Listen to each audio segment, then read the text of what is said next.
మంత్రి కొండ సురేఖ పుట్టినరోజు వేడుకల సందర్భంగా తన కూతురు సుష్మితా పటేల్ చేసినటువంటి వ్యాఖ్యలు కొంత రాజకీయంగా దుమారం రేగుతున్నటువంటి పరిస్థితి. ప్రస్తుతానికి సుష్మితా పటేల్ గారు మనతో ఉన్నారు. ఒకసారి వారితో మనం మాట్లాడదాం.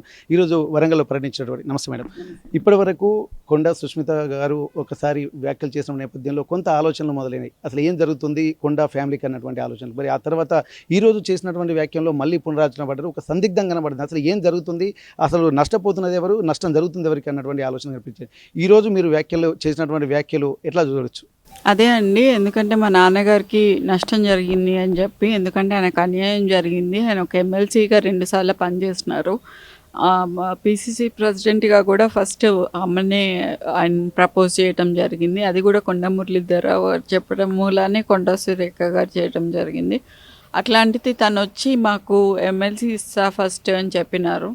అది మాట తప్పినారు. ఇప్పటివరకు మళ్ళీ తర్వాత అపాయింట్మెంట్ కూడా ఇవ్వలేదు. సో దాని గురించి నేను నిన్నటిదాకా మాట్లాడలేదు. కానీ ఏదైతే రేవూర్ ప్రకాష్ రెడ్డి గారి గురించి వచ్చి 2 ఏళ్ల తర్వాత వచ్చే ఎలక్షన్ల గురించి ఏమో ఇప్పుడే మాట్లాడి, అదే సంగారెడ్డిలో జగ్గారెడ్డి గారి గురించి ఏమో అధిష్టానం చూసుకుంటుంది అని చెప్పడం జరిగింది. దాని గురించి నేను ఇవాళ మాట్లాడడం జరిగింది. ఓకే, ఇప్పుడు మాట్లాడినటువంటి మాటల్లో కూడా బీసీలం కాబట్టి కొంత అనగదొక్కేటువంటి కుట్రలు జరుగుతున్నాయని చెప్పి మీరు స్పష్టంగా చెప్తున్నటువంటి పరిస్థితి. మరి దీన్ని ఎట్లా చూడొచ్చు? నిజంగా అట్లాంటి పరిస్థితులు ఉన్నాయి? ఒకవేళ అట్లాగే ఉంటే మంత్రి కొండ సురేఖ గారికి బీసీ కాబట్టి మరి అంటే మంత్రిగా చేసేవారన్నటువంటి ఆలోచనలు కూడా కనిపిస్తున్నాయి. మరి మరొక వైపు పొన్నం ప్రభాకర్ను కూడా ఈసారి పిలవలేదు అన్నటువంటి ఆలోచనలు కూడా చేస్తున్నారు. పోస్టర్ కూడా ఎక్కడ పెట్టలేదు అన్నటువంటిది. దీన్ని ఎట్లా చూడొచ్చు? నిజంగా అట్లాంటి వివక్ష కనిపిస్తుందా? కనిపిస్తుంది కదండి. పోస్టర్లో ఆయన ఇప్పుడు హైదరాబాద్ ఇన్ఛార్జ్ మంత్రి, ఆయన హైదరాబాద్ ఇల్లు ఇచ్చినప్పుడు ఆయన పోస్టర్ పెట్టాలి కదా. ఆయన పోస్టర్ పెట్టకపోవటంలో అంతర్యం ఏంటి? వాళ్ళ పోస్టర్లు ఆయన ఫోటో ఎంత పెట్టుకున్నాడో ఈయన ఫోటో అంత పెట్టుకొని వాళ్ళే నడిపించుకుంటూ ఈరోజు అంటే టీడీపీ గ్యాంగ్ బాగా అచ్చ కాంగ్రెస్ పచ్చ కాంగ్రెస్ రేంజ్లో నడుస్తుంది అని నేను చెప్పింది ఏదైతే ఉందో అది వాస్తవం. ఓకే, కొమ్మాల జాతర సందర్భంగా మాజీ ఎమ్మెల్సీ కొండ మురళి గారు ఒక వ్యాఖ్య చేశారు. ఇక్కడ పరకాల్లో కొండ సుష్మిత పటేల్ గారు పోటీ చేస్తున్నారు, మీరు ఆశీర్వదించాలని చెప్పి కూడా ఆ రోజు చెప్పారు. దాని మీద కూడా కొద్దిగా హోప్స్ పెట్టుకున్నారు. అక్కడ ఉన్నటువంటి కార్యకర్తల్లో కూడా మేము నెక్స్ట్ కొండ సుష్మిత పటేల్ వస్తారని కూడా ఆలోచన చేశారు. మొన్న సీఎం రేవంత్ రెడ్డి చేసినటువంటి ప్రకటనతో మళ్ళీ ఒక సందిగ్ధంలో పడ్డారు. అసలు కొండ సుష్మిత పటేల్ వస్తుందా లేకపోతే రేవూర్ ప్రకాష్ రెడ్డి వస్తారన్న సందిగ్ధానికి తెరదించినటువంటి పరిస్థితి. మరి దీన్ని ఎట్లా చూడొచ్చు? మీరు మీ ఎట్లా చూడొచ్చు అంటారు దీన్ని? లేదండి, ఎవరు రేవంత్ రెడ్డి గారు ఎవరండి? రేవంత్ రెడ్డి గారు అధిష్టానం నిర్ణయిస్తే ముఖ్యమంత్రి అయినారు. కాంగ్రెస్ అనేది ఒక వ్యక్తి మీద ఉండదు, ఒక వ్యవస్థ మీద నడుస్తుంది. వ్యక్తి ఈయన ఎవరు టికెట్ డిక్లేర్ చేయడానికి? ఈయనకి ఆ హక్కు లేదు, అధికారం లేదు, ఏం లేదు. కాంగ్రెస్లో వ్యవస్థ ప్రకారమే నడుస్తుంది. సో అధిష్టానం ఎవరు డిక్లేర్ చేస్తే వాళ్ళు అవుతారు తప్పితే ఈయన డిక్లేర్ చేసిన వాళ్ళు కారు. ఓకే, ఇప్పుడు గతంలో కూడా ఇప్పుడు ఉమ్మడి వరంగల్ జిల్లాలో ఉన్నటువంటి నేతలందరూ కూడా ఎడముఖం పెడముఖంగానే ఉంటున్నారు. కొండ సుష్మిత చేసినటువంటి వ్యాఖ్యలు కావచ్చు, కొండ మురళి అండ్ కొండ సురేఖ మీద కావచ్చు, వీరందరూ ఒకవైపు ఉంటుంటే కొండ మురళి దంపతులు ఒకవైపు ఉన్నటువంటి పరిస్థితులు కనిపించినాయి. దీనికి తెరదించడానికి ఇక్కడ మా ఎమ్మెల్యే నాయన రాజేంద్ర రెడ్డి గారు ఒకసారి ఒక చిన్న మీటింగ్ ఏర్పాటు చేసి మేమందరం కలిసే ఉన్నామన్నటువంటి ఒక మెసేజ్ అయితే ఇచ్చారు. ఎందుకంటే మా మధ్యలో పొరపరచలు ఏం లేవన్నట్టు జీడబ్ల్యూఎంసీ ఎన్నికలను దృష్టిలో పెట్టుకుని కూడా ఈ ఆలోచన చేయొచ్చు. మరి ఇప్పుడు ఈ సందర్భంలో ఇప్పుడు సుష్మిత పటేల్ యొక్క ఆలోచనలు ఇక్కడ ఎమ్మెల్యేగా పరకాల నుంచి పోటీ చేస్తారా? మరి ఇక్కడ వీళ్ళందరినీ ఇక్కడ ఎట్లా సమన్వయం చేయగలుగుతారు? అంటే సమన్వయం అంటే వాళ్ళు పెద్దోళ్ళండి, నాకన్నా రాజకీయ అనుభవంలో కూడా నాకన్నా వయసు కన్నా పెద్దోళ్ళు ఉన్నారు. మీరని కాదు, ఒకవేళ మీరు రాజకీయంలోకి వస్తే ఇప్పుడు వాళ్ళ మద్దతు కూడా కొంత అవసరం ఉంటుంది. ఎందుకంటే మంత్రి పదవి ఉన్నప్పుడు మంత్రి గారి అండర్లో కూడా వీళ్ళందరూ పనిచేయాల్సినటువంటి అవసరం ఉంటుంది. ఇక్కడ దేవాదాయ శాఖ మంత్రిగా, పర్యావరణ శాఖ మంత్రిగా, అటవీ శాఖ మంత్రిగా ఉన్నప్పుడు కూడా సొంత జిల్లా వాళ్ళని కూడా కోఆర్డినేట్ చేయాల్సినటువంటి బాధ్యత మంత్రి గారి మీద ఉంటుంది. మరి ఇట్లాంటప్పుడు ఇట్లాంటి వ్యాఖ్యలు చేయడం వల్ల వాళ్ళందరినీ ఇట్లా కోఆర్డినేట్ చేసుకోవచ్చు. వ్యాఖ్యలు నేను వాళ్ళ మీద చేయలేదు కదండి, నేను ఒక వ్యక్తి మీద చేసిన, ఒక వ్యవస్థ మీద చేయలేదు. నేను అదే చెప్తున్నాను. నేను కాంగ్రెస్ పార్టీని టార్గెట్ చేయలేదు, ఏఐసిసిని టార్గెట్ చేయలేదు, రాహుల్ గాంధీ గారిని టార్గెట్ చేయలేదు. వాళ్ళంటే అభిమానం ఉంది, నాకు ఇంకా గౌరవం ఉంది. నేను వాళ్ళ గురించి మాట్లాడలేదు. నేను ఒక వ్యక్తి గురించి, ఒక వ్యక్తి కుటుంబం గురించి మాట్లాడినాను అంతే. సో దానికి ఇక్కడున్న శాసనసభ్యులకి సంబంధం లేదండి. ఓకే, ఇప్పుడు పరకాల నుండి నెక్స్ట్ టైం కొండ సుష్మిత పటేల్ పోటీ చేస్తున్నారా? ఖచ్చితంగా అండి, ఖచ్చితంగా పోటీ చేస్తాను. ఇప్పుడు ఒకటండి, ఇప్పుడు సుష్మితా పటేల్ గారు చేస్తున్నటువంటి వ్యాఖ్యల మీద కూడా కొంత అసందిగ్ధ వాతావరణం మీద కూడా స్థానిక వాళ్ళు కూడా, స్థానిక నేతలు కూడా కొంత ఆలోచిస్తూ మాట్లాడుతున్నారు. అసలు కొండ సుష్మితా పటేల్కు అసలు పార్టీ సభ్యత్వం లేదు, ఆమె చిన్నపిల్ల, మేము మాట్లాడడానికి కూడా మేము ఆ వ్యాఖ్యల మీద స్పందించమన్నటువంటి వ్యాఖ్యలు చేస్తున్నారు. మరి దీన్ని ఏ విధంగా చూడొచ్చు? తెలిసి మాట్లాడాలని వ్యాఖ్యలు చూడొచ్చా లేకుంటే తెలియక మాట్లాడాలని చూడొచ్చా? 38 ఏళ్ళకి చిన్నపిల్ల అని అంటే కొంచెం కష్టంగా ఉంటుందండి. అది వాళ్ళకే వదిలేస్తున్నాను నేను. అది హాస్యాస్పదంగా ఉంటుంది 38 ఏళ్ళకి చిన్నపిల్ల అనడం. తెలిసి మాట్లాడడమా, తెలియక మాట్లాడడమా అనేది వాళ్ళ విజ్ఞతకు నేను వదిలేస్తున్నాను. మేడం ఇప్పుడు కొంత బీసీ కార్డు అనేది కొంత ఇబ్బందికర వాతావరణంలోకి మమ్మల్ని తీసుకెళ్తుంది. మేము బీసీలం కాబట్టే అని చెప్పి గతంలో కూడా మంత్రి పదవికి ఉద్వాసన పలుకుతుండొచ్చని ఒక ఆలోచనలు కూడా జరిగినాయి. అది మొత్తం అంతా వ్యాపించినటువంటి పరిస్థితి. ఆ సందర్భంలో కూడా కొండా దంపతులు కూడా నేరుగా ఇక్కడ నుండి రాష్ట్ర అధినాయకత్వాన్ని కాకుండా ఏఐసీసీనే డైరెక్ట్గా లేఖలు రాసినటువంటి సందర్భాలున్నాయి. అక్కడికి వెళ్ళి కలిసినటువంటి సందర్భాలు కూడా వస్తాయని చెప్పి అనుకున్నారు. కానీ అసలు మరి ఎందుకు ఇక్కడ నిజంగా ఇక్కడ మద్దతు ఉండడం లేదా? మరి అసలు డైరెక్ట్ నేరుగా మీరు రేవంత్ రెడ్డితో సీఎం గారితో వారిని టార్గెట్ చేసినప్పటికీ కూడా మరి నిజంగా అనుకున్నటువంటి మద్దతు ఇక్కడ ఉండట్లేదు అనుకోవచ్చా? లేదండి, నేను అదే చెప్తున్నాను కదా. అపాయింట్మెంట్ కూడా ఇప్పుడు మా నాన్నగారికి ఇచ్చి ఆల్మోస్ట్ 2 years అవుతుంది. ఆయన ఇచ్చిన మాట తప్పారు. ఇప్పుడు మా అమ్మ అడిగినా కూడా దాన్ని దాటేస్తున్నారు తప్పితే ఎందుకు ఇవ్వట్లేదు అనే దాని గురించి కూడా ఆయన సమాధానం చెప్పట్లేదు. అధిష్టానం దగ్గరికి వెళ్ళి ఆయన మాట్లాడాలి కదా. మేము మాట్లాడాలి అని అనుకుంటే వేరే వాళ్ళతో మాట్లాడగలుగుతాం. కానీ ఆయనకి రెస్పెక్ట్ ఇచ్చినప్పుడు రెస్పెక్ట్ని కాపాడుకోవాల్సిన బాధ్యత ఆయన మీద ఉంది కదా. అంటే ఒక వాంటెడ్లీ ఒక స్ట్రాటజికల్గానే అధిష్టానంతో మాట్లాడలేకపోతున్నాను అనుకోవచ్చు ఇక్కడ. అంతే కదా, తప్పకుండా. ఎందుకనంటే ఇప్పుడు స్ట్రాటజికల్గా ఇక్కడ కూడా పరకాల్లో కూడా ఆయన మాట్లాడడం మమ్మల్ని తొక్కడానికే కదా. సంగారెడ్డిలో అక్కడ మాట్లాడి జస్ట్ అదే రోజు నెక్స్ట్ డేనే మాట మార్చి ఇక్కడ మాట్లాడిండు అని అంటే మమ్మల్ని కావాలని అణచివేయాలని చూస్తున్నట్టే కదా. ఓకే, కొండా సుస్మితా పటేల్ గారు వరంగల్లో ఇక్కడ గీచుకొండ మండలంలో పర్యటన ఉందనేసరికి ఒక రకమైనటువంటి ఉత్కంఠ కాంగ్రెస్ వర్గాల్లో మిగిలిన వర్గాల్లో కూడా నెలకొంది. ఎందుకంటే అసలు ఎవరు దీని మీద స్పందించినప్పటికీ కూడా ఒక ఉద్వేగపూరితమైనటువంటి వాతావరణం అయితే ఒక స్తబ్దుగా కనిపించింది. మరి ఒక్కసారి వచ్చి ఇంత ఫైర్ అయినటువంటి సుస్మితా పటేల్ ఆ ఫైర్ మాట్లాడినటువంటి మాటల తర్వాత ఇప్పుడు మీరు కొద్దిగా కూల్గా ఉన్నారు. మరి నిజంగా వాటిని సమర్థించుకుంటారా? ఇప్పటికి అదే మాటలు మీరు మాట్లాడతారా? లేకపోతే దీని మీద అరే కొద్దిగా ఆవేశంలో మాట్లాడిన అనుకోవచ్చా? ఎందుకంటే ఉన్నటువంటి ఆ సిచ్యువేషన్ బట్టి. అయ్యో, కూల్గా ఏం లేనండి, నేను ఎప్పుడు అలాగే ఉంటాను. లేదు, నేను దాన్ని సమర్థించుకుంటున్నాను ఖచ్చితంగా. నేను మాట్లాడింది కరెక్ట్. చిన్నపిల్ల అని ఎవరైతే మాట్లాడారో వాళ్ళకి నేను చెప్తున్నా, నాకు 38 సంవత్సరాలు, నాకు 15 ఏళ్ళ బిడ్డ ఉన్నది. సో వాళ్ళని ఆ విఘ్నతకి వాళ్ళకే వదిలేస్తున్నాను. ఓకే, ఇప్పుడు నేరుగా ఒకసారి ఫైనల్గా ఇప్పుడు మీ ఫైర్ అంతా నాన్నగారికి మీ నాన్నగారికి ఎమ్మెల్సీ టికెట్ ఇవ్వకపోవడం అనేది స్పెసిఫిక్గా స్ట్రైట్ ఫార్వర్డ్ అంతే. ఆ ఒక్క దాని మీదనే మీరు ఫైర్ అనుకోవచ్చు. ఎస్, అంతే. He's a crowd puller, he's a BC leader, ఒక మాస్ లీడర్. ఆయన 2 సార్లు ఎమ్మెల్సీగా గెలిచారు. దేశం మొత్తంలో ఫస్ట్ టైం యునానిమస్గా గెలిచిన ఎమ్మెల్సీ ఆయన. తర్వాత కవిత గారు గెలిచారు. అది కూడా వాళ్ళ పార్టీ కాబట్టి ఆమె గెలవటం జరిగింది. కానీ ఫస్ట్ టైం యునానిమస్గా గెలిచినారు. అట్లాంటి లీడర్ని ప్రోటోకాల్ ఇవ్వకుండా ఇంట్లో ఉంచడం అనేది చాలా తప్పు అని చెప్పి నేను అది ఆయన అన్నారు. ఆయనకాయనే అన్నారు, నేను ఇస్తాను మురళన్న, ఎందుకంటే 38 సీట్లు వచ్చినా సరే నేను ఇస్తాను అని అన్నాడు. అప్పుడు కాంగ్రెస్ వేవ్ లేకుండే, టీఆర్ఎస్ వేవ్ ఉండే. సో ఆ టైంలో కూడా అన్నారు.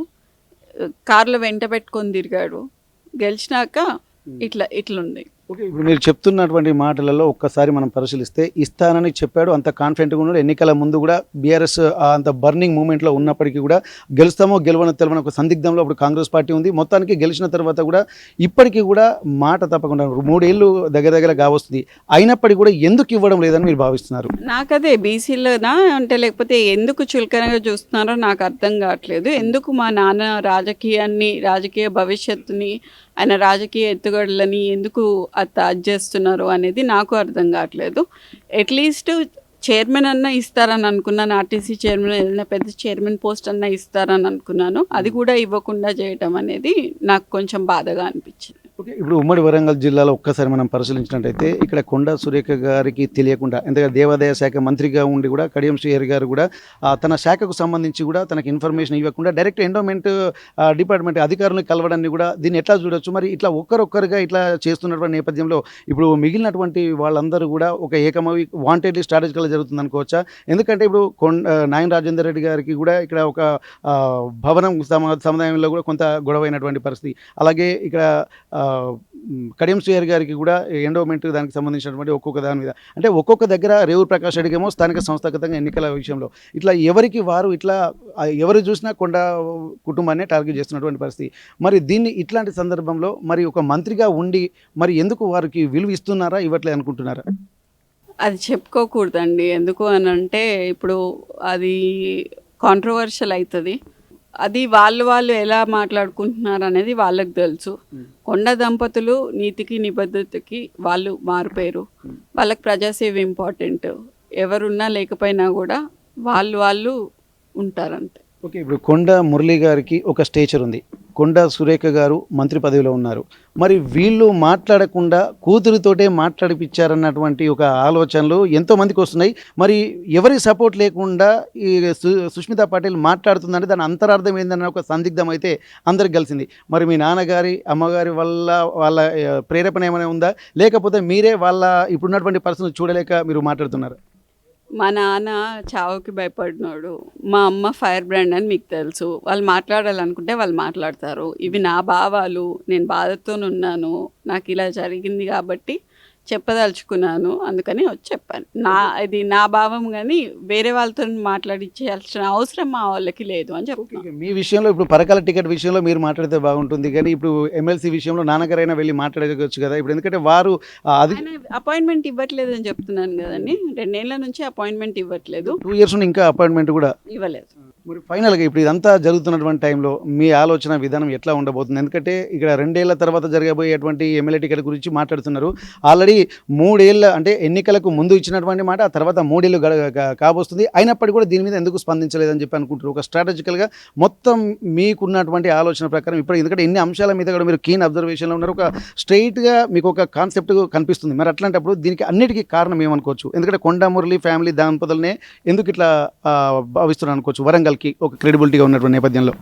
అదే అండి, అదే తెలీదు మాకు. మేము ప్రజాసేవ చేసుకుంటూ పోతూ ఉన్నాం కదా, తప్పితే ఎందుకు ఇలా చేస్తున్నారు, మంత్రి పదవి పోతుందని ఒకసారి, లేకపోతే ఎమ్మెల్సీ ఇవ్వకుండా ఇలా ఆయనకి అపాయింట్మెంట్ ఇవ్వకుండా ఇలా మమ్మల్ని ఇబ్బంది పెడుతూ ఉన్నారు. మా కార్యకర్తలను ఇబ్బంది పెడుతున్నారు. ఇప్పుడు కూడా ఇగో ఆయన కూడా చెప్తున్నారు, మన రేవూరు ప్రకాష్ రెడ్డి గారు కేసులు పెట్టిస్తున్నారు, లోపలే ఇస్తున్నారు అని చెప్పి, పర్కాల్లో మీరు రావాలి కంపల్సరీ, మీరు సంఘంకి వచ్చి మాట్లాడాలి, ఇటు ఉండాలి అని చెప్పి మా కార్యకర్తలకి గన్మెన్లను తీసేస్తున్నారు, మా లీడర్లకు గన్మెన్లు తీసేస్తున్నారు, వాళ్ళకి పోలీస్ కేసులు పెట్టి అక్రమంగా లోపల ఇస్తున్నారు. సో ఇదంతా జరుగుతుంది కాబట్టి నేను ఖచ్చితంగా వాళ్ళకి అండగా ఉంటానని చెప్తున్నాను. ఒకసారి గతంలో కొండ సుష్మితా పటేల్ మాట్లాడినటువంటి మాటలే ఒకప్పుడు రాష్ట్రంలో ప్రకంపనలు సృష్టించినాయి. మరి ఇప్పుడు కూడా అటువంటి పరిస్థితి ఊహించే ఈ వ్యాఖ్యలు చేశారా, లేకపోతే మీరు మీ మనసులో ఉన్న మాటనే బయట పెట్టారా? ఎందుకంటే ఇది ఖచ్చితంగా ఒక రాజకీయ దుమారం రేగేటువంటి పరిస్థితి కనిపిస్తుంది. ఎందుకంటే రాష్ట్రంలో ఏకంగా మీరు సీఎం గారికి ఇక్కడ ఫైర్గా మీరు మాట్లాడినటువంటి పరిస్థితి. మరి దీని పరిణామాలు ఏం జరుగుతాయన్న ఒక ఇమాజినేషన్లో మీరు ఉన్నారా, లేకుంటే ఏం జరిగినా సిద్ధంగా ఉన్నారా? ఏం జరిగినా సిద్ధంగా ఉన్నానండి. ఏం జరుగుతుంది, ఇవాళ పోతే రేపు 2 అని చెప్పినాను నేను. చావుకి భయం లేదు, మాటలకి భయం లేదు. నాకు కావాల్సింది నేను చెప్పినాను, అదే చెప్పిన. ఎవరైనా కౌంటర్ ఇస్తే మాత్రం ఇంకా చాలా సీరియస్గా ఉంటుంది విషయము అని చెప్పి అది కూడా చెప్పడం జరిగింది. చూద్దాం ఏం మాట్లాడతారు అని. ఓకే. గతంలో 35 ఏళ్ల వయసులో కొండ మురళి గారు ఏ విధంగా ఉన్నారో మళ్ళీ ఈ సమయంలో కూడా కొండ సుష్మితా పటేల్ కూడా అట్లాంటి ఫైరే ఎందుకు ప్రదర్శిస్తున్నారు అనుకోవచ్చు. అసలు రాజకీయాలలో వండుకుంటూ ఎవరికి భయపడిన తత్వం ఏందన్నటువంటి ఒక క్వశ్చన్ అయితే అందరికీ రైజ్ అవుతుంది. మరి ఇంత ధైర్యం ఏందన్నటువంటి ఒక ఆలోచనలు ఈ కాలంలో అందులో ఆడపిల్ల అయ్యాని అనుకుంటున్నారు. కానీ ఆ సుష్మితా పటేల్ మీ నాన్నగారి కంటే ఎక్కువ ఫైర్ అవుతున్నటువంటి సందర్భాన్ని ఎట్లా చూడొచ్చు? యువతకి యాక్చువల్లీ ఇది ఉండాలండి కంపల్సరీ. దాంట్లో ప్రత్యేకంగా ఆడపిల్లలకి ఖచ్చితంగా ధైర్యం, సాహసం ఉండాలి. మా నాన్న అట్లా పెంచిండు నన్ను, నేను అట్లా పెరిగినా. అట్లాంటి వాతావరణాలు కూడా ఉన్నాయి. ఎందుకంటే మేము తెలుగుదేశం గవర్నమెంట్లో చాలా కేసులు, అక్రమ కేసులు బనాయించినప్పుడు నేను కూడా అమ్మతో తిరగటము, జైలుకి వెళ్ళటము, నాన్నని ములాఖాత్లో కలవటము, ఇట్లాంటివి చూడటం జరిగింది. సో అట్లా నేను రాటి వెళ్ళిపోయినాను. సో నాకు అట్లనే ఉంది, ఆ ఫైర్ అట్లనే ఉంది నాన్నలాగానే. సో నేను మిగతా అమ్మాయిలకు కూడా నేను అదే చెప్తాను, ఈరోజు మనం ఇట్లుంటేనే సమాజం బాగుపడుతుంది అని చెప్పి నేను చెప్తున్నాను. ఓకే. జంజీలకు ఫస్ట్ ప్రయారిటీ ఇవ్వాలని చెప్పి ముఖ్యమంత్రి రేవంత్ రెడ్డి గారే చెప్పుకుంటూ వస్తున్నారు. మరి నియోజకవర్గాల పునర్విభజన కూడా ఉండేటువంటి అవకాశం జరుగుతుంది. మరి అట్లాంటప్పుడు కొంత మీరు పేషెన్సీగా ఉండి ఇట్లాంటి ఉండి మరి మీ ఎమ్మెల్యే టికెట్ కూడా అక్కడ ఉన్నటువంటి రిజర్వేషన్ల ప్రకారంగా కావచ్చు ఎక్కడైనా వచ్చేటువంటి అవకాశం కూడా కనిపిస్తుంది కదా. ఎందుకంటే మీరు ఆల్రెడీ ఒక వెల్ నోన్ పర్సన్, ఇప్పుడు అందరికీ తెలిసినటువంటి వ్యక్తులు కాబట్టి మీరు ఆ పేషెన్సీ తోటి ఉంటే మీకు సపోర్ట్ చేసేవారని అనుకోవచ్చా? ఇక్కడ ఆయన సపోర్ట్ సపోర్ట్ చేయకపోయేటోడు. ఎందుకంటే సపోర్ట్ చేసేటట్టయితే ఫస్ట్ మా నాన్నని ఎమ్మెల్సీగా చేసుకునేవాడు కదా, మంచి లీడర్లని. ఇప్పుడు ఆ వేం నరేందర్ రెడ్డి ఏం సలహాలు ఇచ్చారో నాకు కూడా తెలియాలి, సలహాదారుడు కదా. ఆయన ఏం సలహాలు ఇచ్చారో ఒకసారి బయట పెట్టమని చెప్పండి, ఎన్ని జీవోలు వచ్చాయో బయట పెట్టమని చెప్పండి. ఆ జీవోల ప్రకారం సీఎం గారు ఏం చేశారు, అవి వచ్చి ప్రజలకు ఏం చేరాయి అని చెప్పి అది ఒక్కటి చెప్తే చాలు. ఓకే, ఇక్కడ సీఎం రేవంత్ రెడ్డి గారే ప్రత్యక్షంగా మీ మీద వాంటెడ్లీ ఆలోచిస్తున్నాను అనుకోవచ్చా, లేకపోతే ఇంకెవరైనా సీఎం గారిని ప్రేరేపించి మీకు రాజకీయ అస్తిత్వంని కొద్దిగా దూరం చేసేటువంటి ప్రయత్నం జరుగుతున్నాయా? మీకు ఇంకా దీని మీద ఏమైనా అనుమానాలు? ఇది నేను చెప్పలేనండి, అది వాళ్ళకే తెలుస్తుంది. కానీ మా నాన్నగారిని అయితే ఇట్లా తొక్కాలి అని చెప్పేసి కావాలని ఇప్పుడు నిన్న పరకాల్లో కూడా మాట్లాడడం జరిగింది. సో అది అందుకని నేను స్పందించడం జరిగింది. ఓకే, ఫైనల్గా మీరు పరకాల నుండి మాత్రం ఖచ్చితంగా పోటీ చేస్తున్నారు? ఖచ్చితంగా. ఇక్కడ మనం చూడొచ్చు, ఎందుకంటే కొండా మురళికి ఉన్నటువంటి చరిష్మా ఇప్పుడు తొక్కివేయబడుతుంది. గతంలో ఒక ఐకాన్గా ఉన్నటువంటి వ్యక్తిని ఎందుకు మళ్ళీ ఎమ్మెల్సీ టికెట్ ఇచ్చి ఉదాసీనంగా వ్యవహరిస్తున్నారు అన్నటువంటి విషయాలు కూడా ఇక్కడ తనని మింగుడు పడకుండా చేసేటువంటి పరిస్థితి. మరి ఇప్పటికీ బీసీలం కాబట్టి కొంత అణచివేతకు గురవుతుందా అన్నటువంటి మాట వాస్తవం. దీని వెనుక ఎవరున్నా లేకున్నా ఇది మాత్రం వాస్తవం. ఇచ్చిన మాట నిలబెట్టుకోవాల్సినటువంటి అవసరం మాత్రం ఖచ్చితంగా ముఖ్యమంత్రి గారికి ఉన్నది. కనీసం 2 ఏళ్ల నుండి కూడా కనీసం అపాయింట్మెంట్ కూడా ఇవ్వకుండా ఎందుకు ఇంత అంటే నిబద్ధత లేకుండా ఉంటున్నారని ఆలోచన చేస్తున్నారు. ఇక్కడ ఈరోజు సుష్మితా పటేల్ చేసినటువంటి వ్యాఖ్యల మీద మాత్రం స్పెసిఫిక్గా కొండా మురళి గారికి ఇక్కడ ఎమ్మెల్సీ టికెట్ ఇవ్వలేదన్నటువంటి ఒక ఆలోచనలు ఇక్కడ ప్రధానంగా కనిపిస్తున్నాయి. మిగిలిన అంశాలకు సంబంధించి కూడా నేను రాజకీయాల్లో లేను కాబట్టి తన తల్లిదండ్రులు చూసుకుంటూ ఉంటారు, అది నా పరిధిలో లేదు. కానీ నా తండ్రికి ఇచ్చినటువంటి మాటను మాత్రం నిలబెట్టుకోవాల్సినటువంటి బాధ్యత ముఖ్యమంత్రి గారికి ఉంటుంది. గతంలో ఎన్నికల ముందు ఒక వాక్యూమ్ అనేది క్లియర్ అయింది, అది ఫుల్ఫిల్ చేసినటువంటి రెస్పాన్సిబిలిటీ కొండా మురళి తీసుకున్నారు. కాబట్టి ఆ సమయంలో ఇచ్చిన మాట అప్పుడే నెరవేరిస్తే ఇంకా బాగుండేది. ఎందుకంటే ఒక ఐకాన్గా ఉన్నటువంటి లీడర్, ఒక బర్నింగ్ మూమెంట్ ఉన్నటువంటి ఒక లీడర్, అందరికీ తల్లో నాలుకలా మెలిగేటువంటి ఒక లీడర్ను మాత్రం ఇలా ఏ బాధ్యత ఏ పదవి ఇవ్వకుండా ఇలా ఖాళీగా కూర్చోబెట్టడాన్ని కూడా జీర్ణించుకోలేకపోతున్నాం. మరి అట్లాంటి వ్యక్తిని కూడా ఎందుకు ఇంత ఖాళీగా కూర్చొని అపాయింట్మెంట్గా ఇవ్వకుంటున్నారు? ఇది కాకపోతే అణచివేత చేసేటువంటి కుట్రలో భాగం కాకపోతే మరేంటి అన్నటువంటి ఒక ప్రశ్నలు సంధిస్తున్నటువంటి నేపథ్యంలో ఎట్టి పరిస్థితిలో తన వ్యాఖ్యలు చేసింది మాత్రం ఖచ్చితంగా నిజమే అంటున్నారు. ఆ వ్యాఖ్యలను కూడా వెనక్కి తీసుకునేటువంటి పరిస్థితి లేదని చెప్పి చెప్తున్నారు. ఇది ఆవేశంతో చేసినటువంటి ఆలోచనలు కాదు, మాటలు కాదు, తను ఆలోచించే చేశాను. తన కుటుంబంలో జరుగుతున్నటువంటి అన్యాయానికి ప్రతీకగా తాను మాట్లాడడం జరిగింది. దీనిపై కూడా తన విషయంలో కూడా ఎవరు చిన్నపిల్లలని మాట్లాడితే 38 ఏళ్ళు ఉన్నటువంటి నేను చిన్నపిల్ల ఎందుకు అవుతాను, 15 ఏళ్ళ కూతురు కూడా ఉందన్నటువంటి ఒక విషయాలు కూడా చెప్తున్నారు. ఏదైనప్పటికీ కూడా ఇక్కడ కొండా మురళి గారు చేస్తున్నటువంటి ఆ ఆలోచన దృష్టిలో పెట్టుకుని ఆయనకి ఇవ్వాల్సినటువంటి సముచిత గౌరవం ఇస్తే ఇప్పటి వరకు ఇట్లాంటి పరిస్థితులు ఉండేవి కాదన్నటువంటి ఒక ఆలోచనలు మాత్రం చేస్తున్నటువంటి పరిస్థితి. హనుమకొండ నుండి కెమెరా పర్సన్ వంశీతో వెంకటరత్నం, RTV వరంగల్.